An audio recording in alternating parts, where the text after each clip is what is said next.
Alors, sur la polymérisation, on peut vous poser différentes questions.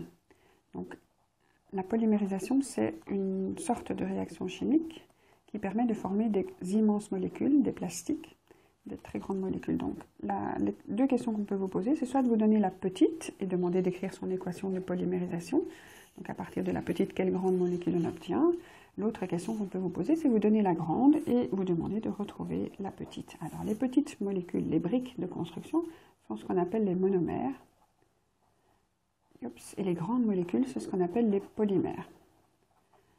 Et donc, la polymérisation peut se faire de deux façons différentes. Ici, vous a montré des molécules avec des doubles liaisons.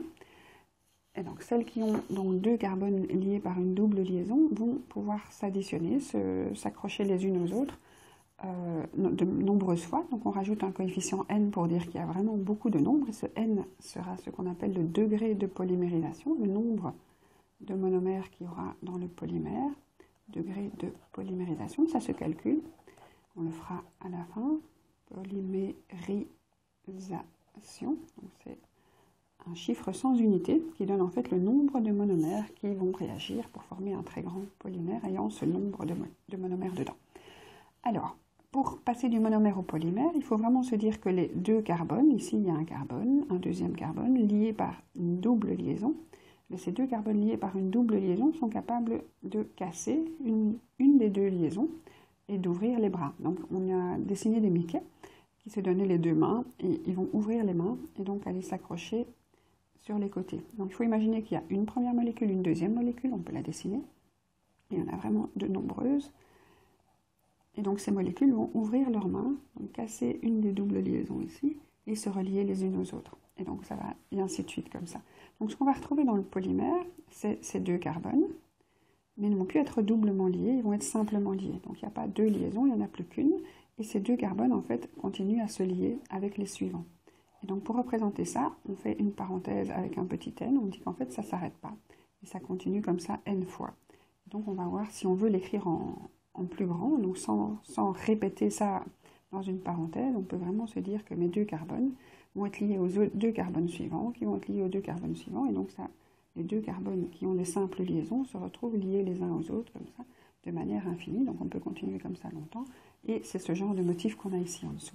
Donc ceci, c'est l'écriture où on répète le monomère, donc le motif répété, et ici c'est l'écriture en longue chaîne, et dans ce cas-là, il faut mettre des pointillés pour dire qu'on continue comme ça de manière indéfinie. Alors, c'est pas tout, il n'y a pas que les deux carbones avec leur double liaison qui s'ouvrent, il y a aussi ce que portent ces deux carbones. Donc ce carbone-ci porte un brome, il faut lui laisser dessus. Donc ce qui va se répéter, c'est les deux carbones qui ont ouvert leurs bras avec ce qu'ils portent. Celui-là porte un brome.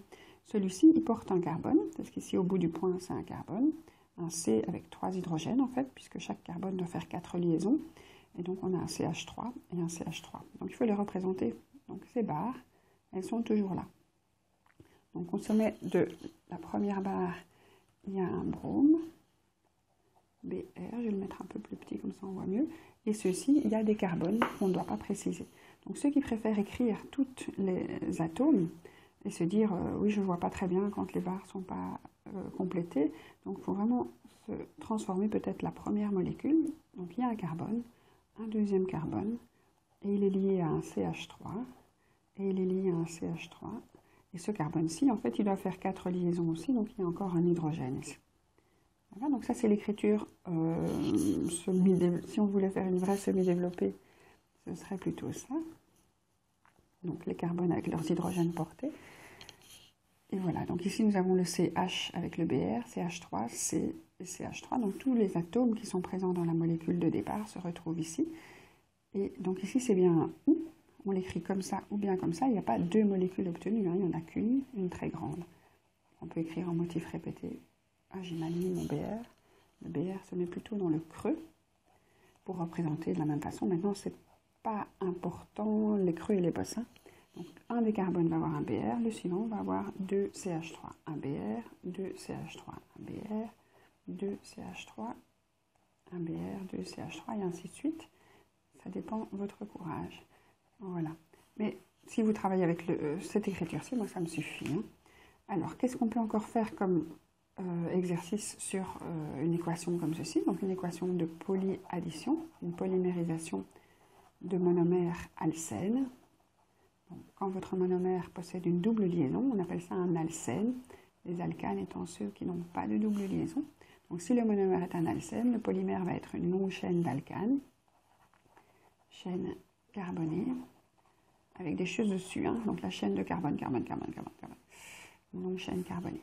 Ça, c'est la polyaddition. Donc, on peut calculer le degré de polymérisation. Donc, si je demande quel est le degré de polymérisation, combien il y a de monomères qui ont réagi, qui se retrouvent n fois dans la molécule.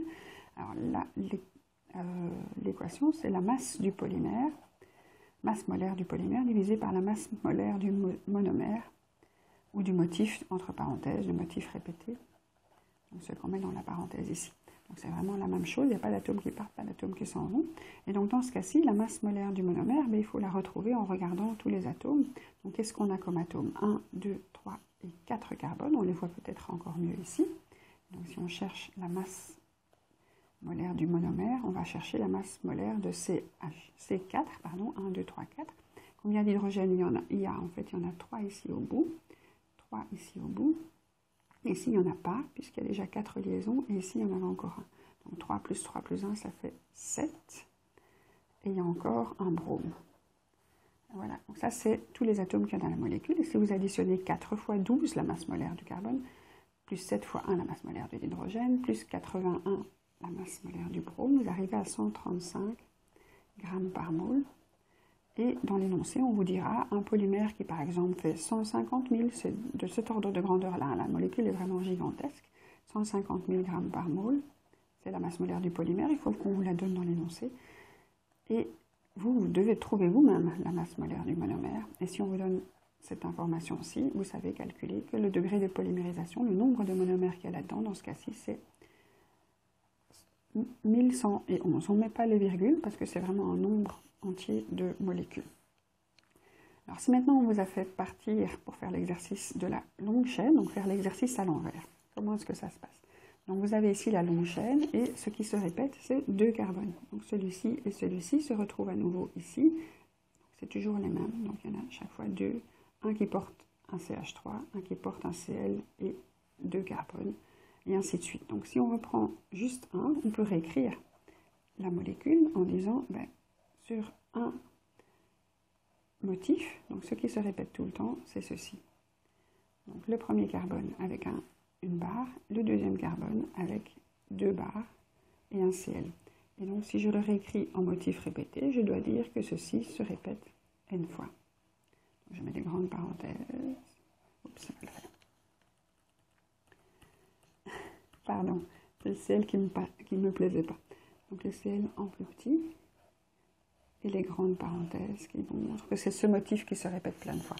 Alors, une fois qu'on a repéré le motif, donc les 2 carbones, on doit les réécrire, on sait que le monomère, pour pouvoir s'accrocher comme ça, il avait cette fameuse double liaison entre les carbones. Sur le premier des carbones ici, je lui mets la barre vers le bas. Sur le deuxième carbone ici, je lui mets yops, yops, et le Cl. Et donc mon monomère, c'est celui-ci, et il est là n fois. Pas oublier qu'il faut le prendre vraiment plein de fois. Ceux qui préfèrent l'écrire en formule semi-développée, vous avez un carbone avec 3 liaisons, donc il lui reste la place pour un hydrogène. Celui-ci, il a la place pour 3 hydrogènes, puisqu'il fait 4 liaisons aussi. Celui-ci, il n'a plus de place, puisqu'il a des liaisons partout, un chlore. Celui-ci au-dessus, il a un C et encore une liaison. Et donc on a CH3, CH2, C, Cl. Donc ceci, c'est le monomère, donc n fois ceci. Vous pouvez l'écrire en semi-développé ou en abrégé. Moi, c'est pareil. Pour les séances 3. Les séances 6, ils doivent rester dans les mêmes écritures. Alors, pareil, donc une fois qu'on a trouvé cette équation, donc n fois ce monomère, on peut l'écrire de 2 façons différentes. On peut faire le même genre d'exercice. Donc, si je vous donne une masse molaire de polymère, ou bien l'inverse, si je vous donne un degré de polymérisation, donc si l'info qu'on vous donne est le degré de polymérisation, vous devez être capable de retrouver la masse du polymère. Donc dans ce cas-là, vous allez chercher la masse du polymère et vous allez faire n fois la masse du monomère. Et donc, de nouveau, il faut calculer cette masse du monomère. Donc, calculer tous les atomes qu'il y a là-dedans. Donc, ici, il y a 1, 2, 3, 4 et 5 carbone. C'est 5. Il y a 1, 2, 3, 4, 5, 6, 7, 8, 9. On les voit peut-être encore mieux ici. 3, 4, 5, 6, 7, 8, 9. H et encore un Cl. Si vous calculez la masse molaire de tous ces atomes, 5 fois 12 plus 9 plus 35,5, vous arrivez à 104. Oups. 104,5 grammes par mol. Vous multipliez ça par l'info qu'on vous donne. Si on vous dit que la masse, enfin le degré de polymérisation est de 2201 par exemple, vous multipliez ça par 104,5 et vous arriverez à peu près à 230 000. À peu près. Hein. Et ce sont des grammes par mole. Je vais peut-être créer les unités en dessous. Voilà. Donc, les masses molaires, vous les obtenez en grammes par mole. Les degrés de polymérisation, vous les obtenez sans unité. C'est un nombre de fois. Faites attention aux unités. C'est la même formule, qu'on connaisse l'un ou l'autre.